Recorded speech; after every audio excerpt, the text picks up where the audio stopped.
Hey guys, I'm Daniel. In this video, we're going to talk about elves in kind of OSR D&D terms anyways. I'm just going to start off by saying that I'm kind of going by what I think is interesting and what could be interesting, and I didn't do all kinds of research into like the Forgotten Realms and how the elves were created. I don't care about all that, and I think that's going to be the theme of this series on demi-humans. I mostly talk about BX Dungeons and Dragons or Mulvey Basic. This is the system that I really like, the one I learned on when I was a kid. You know, me and my friend got together, Steven, and we used to play all the time. I went away from D&D for a long time, came back to 5th edition where there's a lot going on there. But slowly but surely, I've been moving myself back into older games or things that fall into the OSR, as they say. I think that the simplicity of many of these systems is more to my taste. And in this series, I guess as it's become, it started off with me just talking about magic users, I think, but we're going through all the classes. And in BX, elf is a class.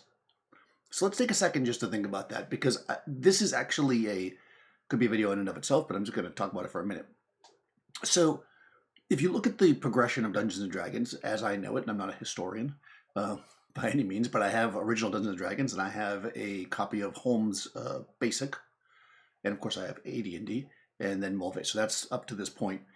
In original Dungeons and Dragons, you could be a dwarf, you could be an elf, you could be a halfling or human, you could be, it was called a hobbit at first, but halfling. So when Holmes put together the original basic set, that is still the case, right? It wasn't until Mulvey put together the set that I play that elves and dwarves and halflings became a class. But if you look at the rules, basically, there were, if you were playing a dwarf, let's say in original Dungeons & Dragons, you only had the option to be a fighter. So I think that making the dwarf a class just simplified things. And I think that's really a lot of where it came from. Simplification. It was supposed to be a basic system. They couldn't be anything but fighters, so why bother even letting them pick? They were just a fighter, right? So that's kind of where we are now. And what this comes down to, this is actually going to feed into all this, there are certain ideas that of how, let's say, a dwarf might be, or an elf might be, or a halfling might be. And in this series, again, I'm going to try to maybe influence, I don't know, the way that you think about them, or change, or maybe open up your eyes to something, to the way other ways they could be. And not to say that the way people do it is wrong. I mean, if you want to play a Scottish dwarf, and in an elf as a person with pointy ears, and a halfling is a short person, then that's also fine. I mean, play as you want to play, how you like it. I think that this could add some variety. This is kind of especially to DMs that are world building. I think maybe if you're a player in a game, and if your friend is like, hey, we're gonna start a game of basic Dungeons and Dragons, do you want to join? And you say, I'm gonna be an elf, and then you start creating all kinds of this like weird background and change up what an elf is not mechanically, but narratively.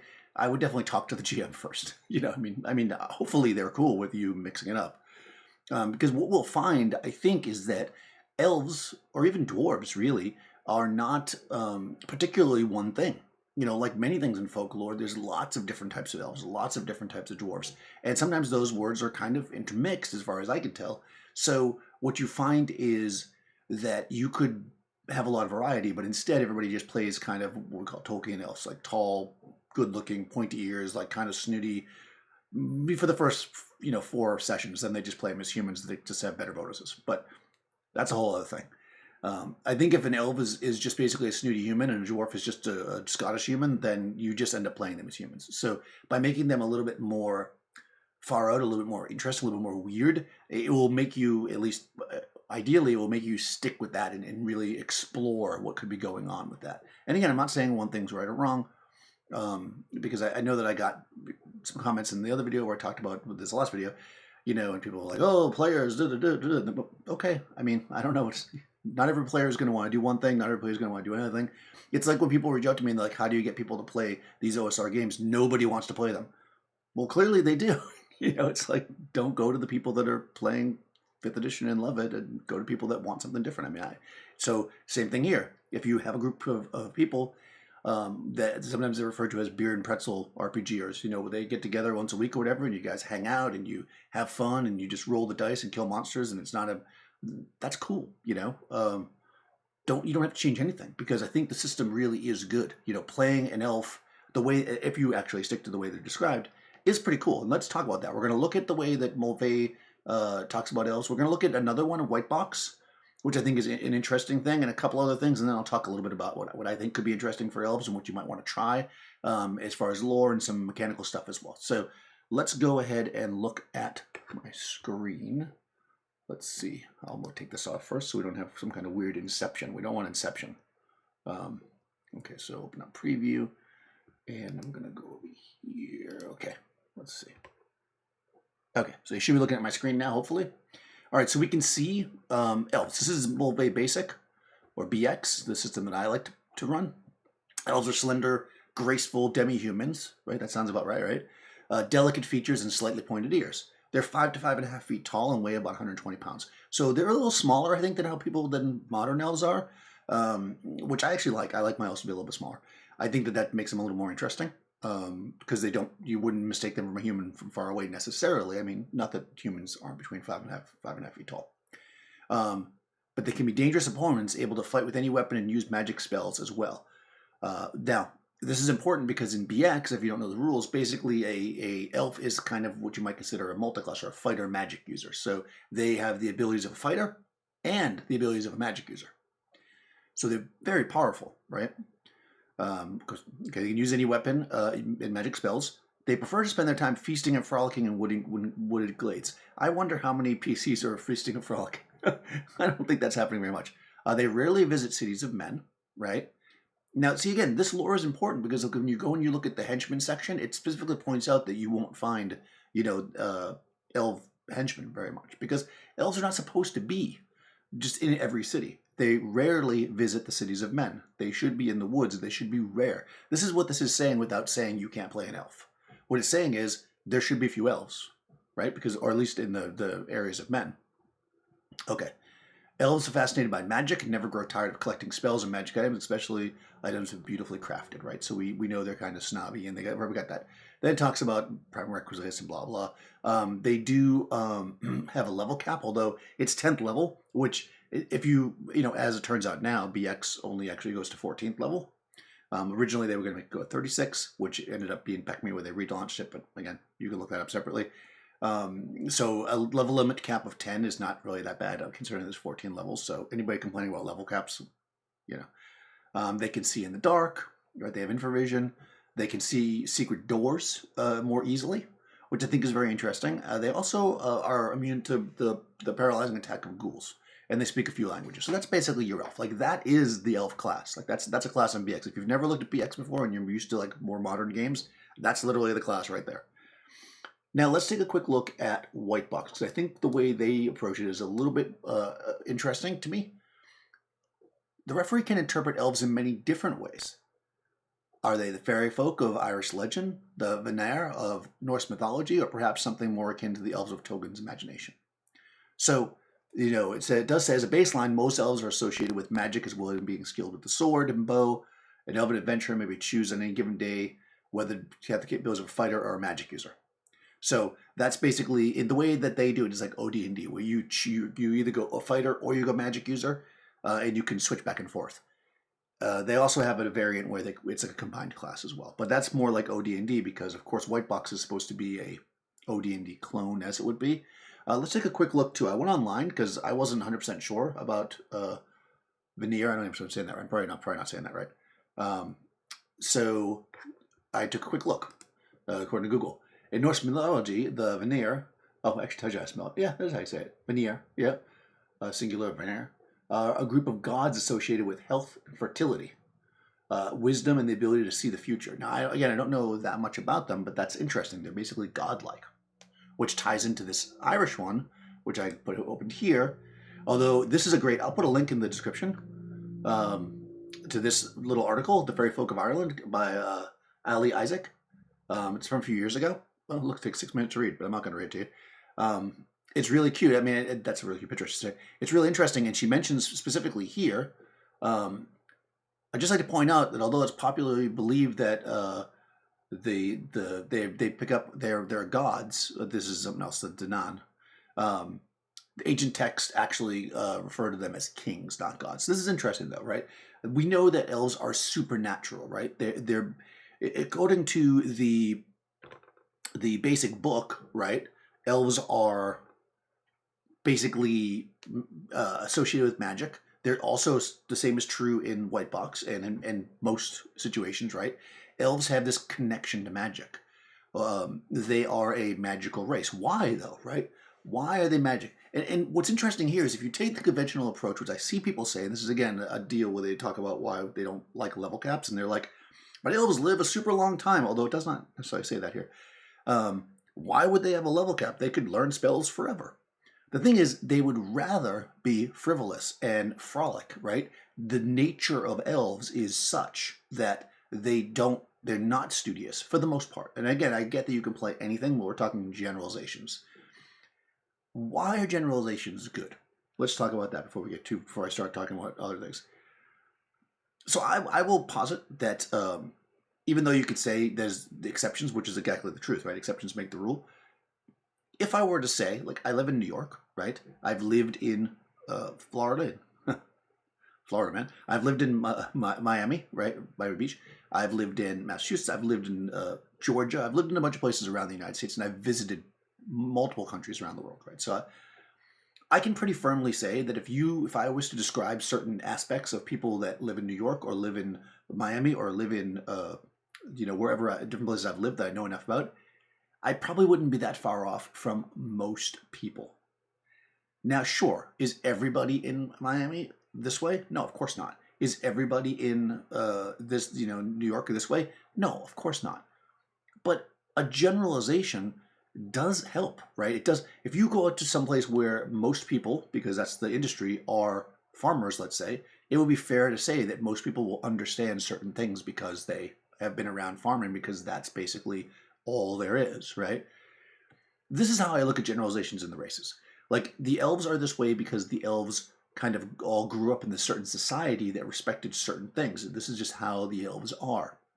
If you want to play a character that is a elf that was raised by humans or in the city or whatever, or if you want to do a world where the cities are populated by all the different races, and you take away that idea that, like, elves shouldn't be in human cities, and now you've got these places where, which I believe Forgotten Realms is kind of like this, where everything's just intermixing, then I get it, right? Because then it's like, well, the elves could have grown up around anyone, right? It's like, I might have had, when I was in school, people in my classes or that I grew up with in my neighborhood that had different backgrounds, right?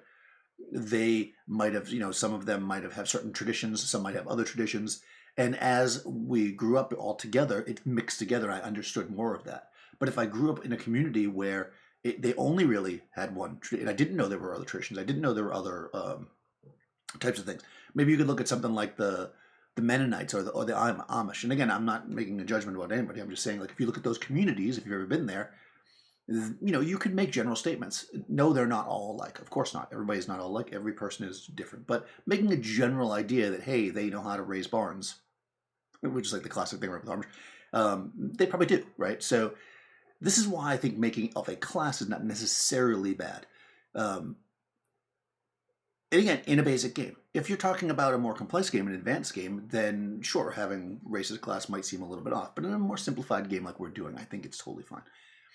Now, on that note, there's lots of places where you can draw inspiration for elves.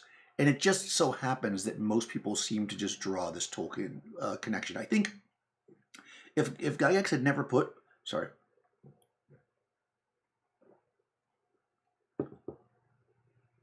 If Gygax had never put hobbits in the game, I don't think we'd have this problem as much. I could be wrong, but I just don't think that we would. I think that the fact that there's halflings, which are clearly hobbits, I mean, they were called hobbits, puts everything into Tolkien respect. And I get that, like, when he did, especially if you read Chainmail, he's talking about recreating some of these battles, from these, like, fantasy novels and stuff. So I get that, right? But we're beyond that now. There's way more than just Tolkien, right? We can play all kinds of elves, and a lot of this stuff is older too. So, so here's some things that I like that I think are different kinds of elves, and I think you should read these books if you have not, because they're super interesting. The King of Elfland's Daughter. So this is Lord Dunsany. Yeah, this is Lord Dunsany. this is really interesting. And this actually, if you look at the elves in this, you would understand on some level the idea that they might have level caps or whatever. Because many of these elves, first of all, they're very powerful, right? But many of them just spend time being pretty frivolous. Like they sit for years and years looking at a flower or something. That's maybe not exactly what they're doing in the book, but it's been a while since I read it. But there's lots of this idea of like how time passes. You know how they'll just spend time just sitting and observing and resting. Very different than the humans that are out there toiling, right? Which kind of ties into that kind of god thing too. Like if you think about gods and like they're just observing and waiting and they have time and they're not in a rush. This is kind of how the elves are in the King of Elves, or at least the king. That's basically how he is, right? He's very much, he sits there, things come and go, time passes. The things in the land of fairy, I think is what they call it there. They or Elfland basically. They there's this like change when you go there, and things become very relaxed and calm. And so when you take somebody with that, who's lived their life that way, and they step into a world where everything is bustling and moving because humans have very short lifespans, comparably, they're basically a fish out of water, right? They will act different. They don't understand, right? And they might become bored really quickly with what's going on. They don't want to take a month to study this book. They don't want to do that because everything's moving around so quickly around them, and they're looking around. They see it all moving, and they're just like, "What is this?" And they want to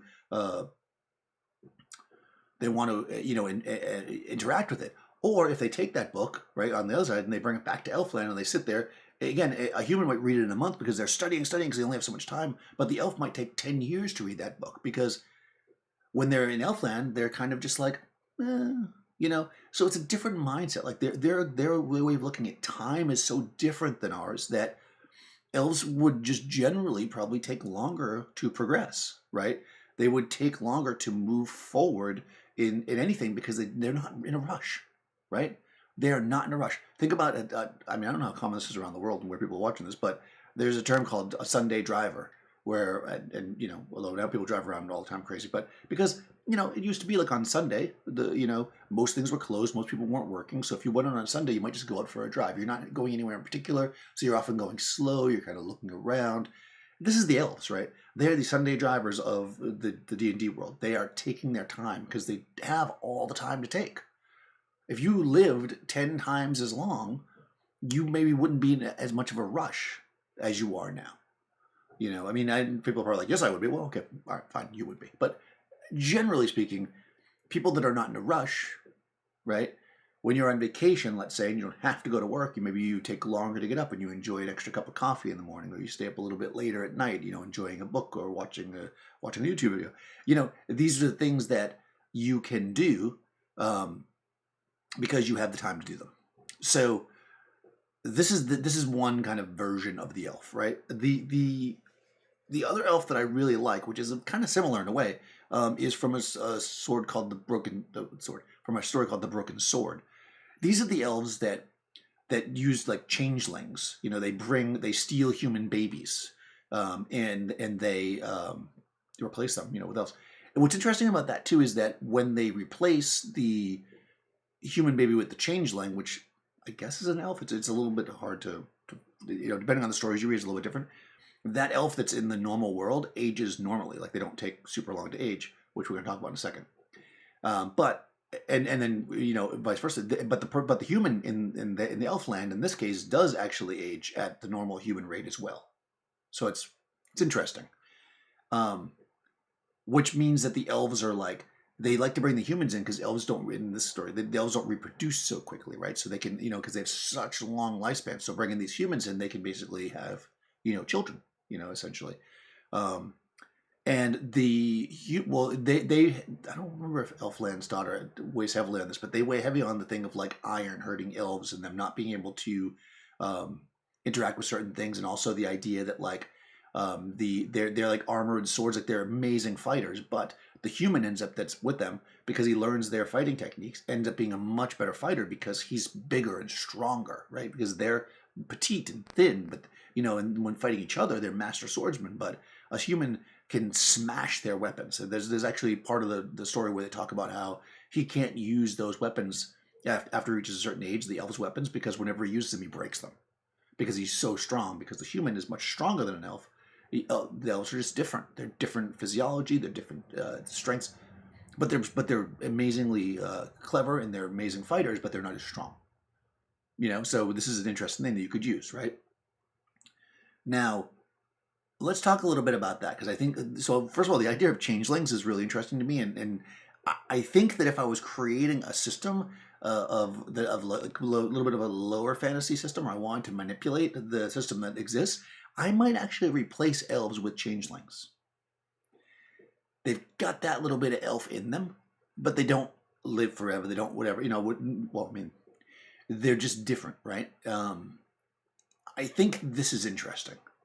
I think that the idea of a changeling, I mean, it's kind of a terrible, dark thing. They steal babies and stuff, but it's kind of interesting, right? And it also has this like historical thing tied in too, where like people used to believe like where people got sick or whatever, that they were, especially certain infections, that they were actually changelings. They weren't themselves anymore. They were replaced by elves and fairies and demons or whatever.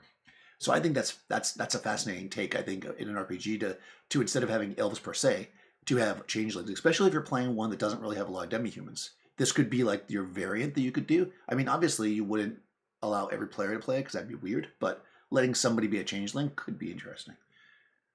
So let's talk a little bit about Elves Aging, because I think that's one of those weird things. And also the sleeping thing, and I know in 5th edition, like they don't have to sleep, they just meditate, which I don't know where that comes from, but it's interesting. So there's a few things that I can think of here. If you look at King of Elfland's Daughter, what happens is, in Fairy, time goes by slower. So like a week in Fairy is like 10 years in our world, right? The whole thing is slower. Everything's a slower pace, right? So what you can find is it might seem like, right? So you've got this elf, let's say that's, 18 years old or whatever, in look, and they step out of Fairy and they interact with you for a month, and then they go back to Fairy for a year, and they come back out, and now you're 60 years old, and they're only 19. But they're not 19 because elves live forever, look like they're 19, because elves live forever. They're only 19 because in Fairy, only a year went by. Which, again, if you're trying to justify that whole, why aren't they learning faster, or why aren't they better than humans? Well, because they're not actually living longer. It's just that being in Fairy allows time to pass differently for them. So this is one way to kind of, and this is actually something I'm going to use in my D&D campaign, is that elves don't live longer. It's just that they come out into the world a few times in their youth, and people meet them, and as some kind of ritual practice, like when they're 10, and then again when they're 15 or whatever. And during those periods, they will meet people. So by the time they step out as an adult, let's say 18, they have the original people they met when they were 10 years old. So now only 8 years have gone by for them, right? But those people are now 60, even though they were friends with them when they were 10, if that makes sense. This then gives that illusion and makes it seem like elves live forever, but they really don't. And in fact, anybody brought into the land of Fairy would have the same result, which you see in other folk tales and stuff too, where people like disappear into these realms. Actually, Three Hearts and Three Lions has this kind of thing where he like goes in, and it's like they want him to stay there because every minute that he stays in this like area, I think it's like a castle or something, time's just whipping by outside, and they're trying to keep him there so that they can accomplish what they want to accomplish out in the world while the hero is essentially trapped. So this is really interesting, and it's something that elves, especially mischievous elves or evil elves, can use to their advantage, right? The fact that they can bring you into Fairy, and then when you come back out, the world's changed. Because you were only gone for a month, but 3 years have gone by, or whatever, however you want to figure out the math. This, I think, is super interesting. The other thing you can do is in the Broken Sword, that Fairy is kind of a little interesting too, because you can jump in and out of it to move faster. So, like, at points they go into, like, Fairy, so they can travel, just like what would normally take a whole day to travel, they do it in like an hour, because it's kind of, that's almost the opposite of what I'm saying. Like, they can jump from place to place in Fairy. Like, time is just a distorted realm, which I think is really, really interesting. Now, of course, in that story, the elves do live a really, really long time, and like I said, the humans don't. And it doesn't have anything to do with being in fairy, clearly, because the human ages. So you can look at it two different ways. It's either the land that's doing it or the elves themselves that live really long. But even if they live really long, the idea that like they would much rather spend weeks polishing their armor than, than go out and fight. Like it's just not, oh, I'm going to have a fencing lesson. Well, let me make sure that my sword is perfect before I do that. I'm going to polish it for 3 weeks and then I'll take one lesson. This is why they don't like exceed or surpass humans in every way all the time. Also, the fact they breed slower, which was a comment too, that humans are only better because they outbreed everybody. That's that's probably true. But that's not really the theme in a lot of these stories. The theme is that the human race is just more adaptable, and that's why they live longer. Overtake the world rather, not that they live longer or that they breed faster. But let's take a minute and think about this. If elves did actually age much slower, right? What other effect would that have? The most obvious thing that I can think of that I really feel like I would use in this type of world is they would heal slower.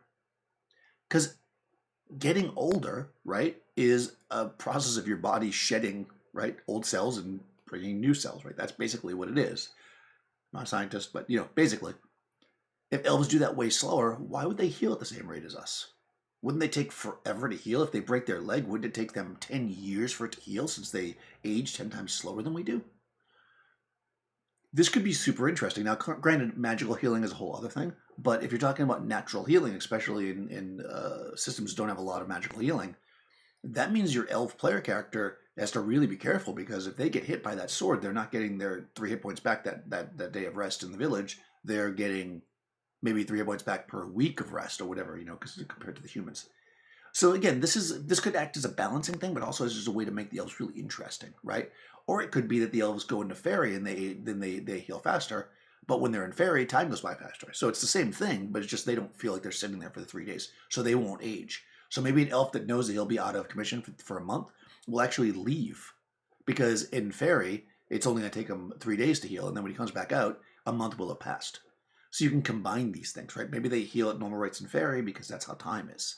So this is really one of those situations where you can like throw something interesting in, and it does make a challenge for the players. Granted, I know that it's kind of hurting them, right? But the same is true for any elf enemies or anything like that. The idea is that elves just take longer, and you could use it for dwarves too. We're going to talk about dwarves another time. This is one thing that I think is really interesting. So either they live longer and there's some kind of downside to that, or they don't, live longer and there's not. The idea of them not sleeping, I don't know when that started. That's certainly not in the older editions, so I don't use it, so I don't really have one way to question it or not, but the idea of them not needing sleep is a little bit weird to me. Partially it could have to do with the idea that that people think of elves like being up at night and stuff, so that could be interesting. And this is one thing that I have used before. When I was running my 1,000 Towers, not 1,000 Islands, but 1,000 Towers campaign in the ASE setting, I changed my elves. What I did to kind of balance it, I talked about this with the magic users where I added wands and stuff. Elves were naturally magical, so they didn't use spellbooks. They didn't have read magic. They couldn't use scrolls even. Well, I guess theoretically they could use scrolls if they had read magic as their natural magical ability, but I didn't, that didn't happen. So I pretty much just said they couldn't read scrolls. Essentially, their first level spell that they would have that spell just innately in them, right? Which is kind of the way a lot of people run things. They didn't have to rememorize it, which is good for the elf in a sense, right? Except if you're going by straight BX rules. I actually added that magic users could have additional spells in their spell book, so it gave them that extra power. But you can go back and watch the magic user video. I talk about that.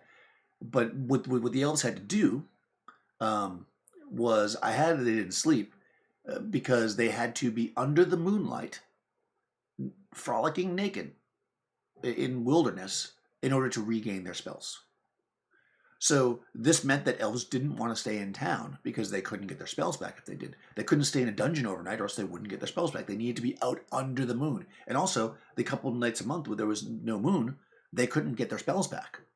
So I just did it as a little flavor thing. It never really affected in a sense because it wasn't really West Marches because we weren't setting up like that, but there was that idea that like, they went in and they came out every time, so it wasn't really an issue, but it was more flavor, you know.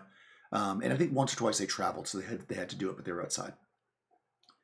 But the idea is I'm trying to make the elves more primal, right? More connected to nature, because that's how we see elves in almost every case.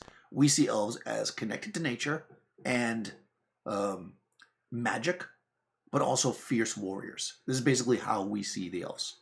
Another thing that you might do is make them go back to fairy in order to regain spells or to do those kinds of things. The idea of going into fairy, there's lots of different things in folklore that you see. Sometimes they got to go like into tree roots, sometimes they're through mirrors. So there's lots of things you could do there where like an elf might be able to travel in and out of fairy, and you could use that as a bonus to them to allow them to go into fairy and, you know, at a mirror, let's say here, then come out at some other mirror faster to make quick transport like they do in a broken sword. You know, that can be a benefit to your elves that they can do that. So these are things that we can factor in and add to it. I don't want everything to feel like, oh, I'm bashing the elf. I mean, even though the elf is in BX by far the most powerful character class, it does have a lot more experience points needed to level up. So, you know, there's balance there. But I think that like making them a little different, feel a little bit different, can just really add a lot of flavor. Now, there's two other quick things I want to say here. I've got this. I'll see if I can find this on Amazon and put a link, but I mean, otherwise just look it up. It's the Book of Imaginary Beings. This is great, by the way. If you are the type of person that likes to make up your own monsters, like as far as stats, and just use stuff and go just off imagination, this is great because it just tells you. Obviously it's not a gaming book. It's just a book on monsters. All right, so it has both elves and fairies, and I think what's interesting here is what it says. I'm not gonna read the whole thing, but elves are Germanic in descent. They know very little about their appearance, except they are sinister looking and tiny. Okay, that's very different. They're tiny in this case, so maybe they're like pixies or sprites, you know, in the sense the way they're describing it, right? They steal livestock and also children.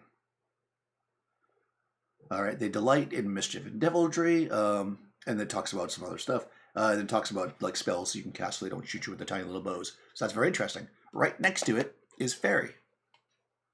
The name of these creatures is linked with the Latin word faeturn. I don't know how much this is actually true, meaning fate or destiny. With their magic, they intervene in the affairs of men. Some have said that the fairies are the most numerous, beautiful, and memorable of minor deities. Right? I know that especially in modern games, we connect the fae, right? So with fairies, and you know the whole fae thing is like kind of all smooshed together. But having your elves have something to do with you know, fate or destiny, and even not necessarily your player character elf. Think about your player character elf possibly as being a changeling, where they were left with the humans, right? So they've aged normally, they don't have that special stuff, but you know, they still have a little bit, they're elves still, so they still have that in their blood, right? So they can still see in the dark and all that stuff, but they act more like humans because this falls into how most players actually play them, right? But then at some point, a bridge is opened into Elfland or the Fairy or whatever you want to call it, and they make contact with these fairies who are all about fate and destiny, and there was a reason why they were put out there, and there's something that they should do, and this can help like setting quests. I mean, there's lots of things you can do and really dig into that pretty deeply as a DM, so that your elf player character is not just a human with pointed ears. You know, it makes them special. It makes them have something interesting, something really cool going on. So what do you guys do for elves? Do you do anything in OSR games for elves? I know in the other one where I said no demi-humans, a lot of people, surprisingly, a decent amount of people were like, oh yeah, I've run with no demi-humans. So I don't think that's that uncommon, but do you change up the demi-humans? You know, the actual, the ones that are here, like the dwarfed elves and the halflings, do you just tweak them and change them like I'm talking about, or do you get rid of them altogether or redefine them altogether? How do you handle them in your OSR type games? I'd be curious about that. If there's other things that you want me to talk about, go ahead and put it in the comments below. Oh, by the way, I probably should have said this at the beginning. So I got over 500 follows, or yeah, 5 something now, last time I looked. So thanks, guys. Thanks for following. I mean, that's really great. We're building up a community here. I enjoy it. I want to make videos that you guys like. If you're watching them already with the actual plays, I appreciate it. I know not everybody watches actual plays, so if that's not your deal, that's fine. I mean, I'm going to try to put these out on Tuesdays, which is what I've been doing. The actual plays I do on Monday nights and Friday nights, And also a Wednesday in the middle of the day, if you like Dungeon Crawl Classics, I run a one-on-one session there. I have got a few people DMing me about playing with me. I mean, right now I have campaigns going, so I'm not looking for new players. But of course, always reach out. I mean, you never know when maybe we'll do some kind of a game with the people that watch the channel at some point. Could be really fun. Like I said, creating a community is always something I like to do. Whatever I do in life, so I'm all about building it up here. If you don't already, I am on Twitter now at Bandit Keep, so you can follow me there. I'll put the link in the description. I'll put it, if I can find this bad boy on Amazon, I'll put that there. I don't think you can buy BX. I'll put links to it on Drive to RPG, so you guys can find all the books I'm talking about. And I'll put a link to this article about the fairies, the Irish fairies, because I think that's super interesting. Until next time, guys, I'll see you.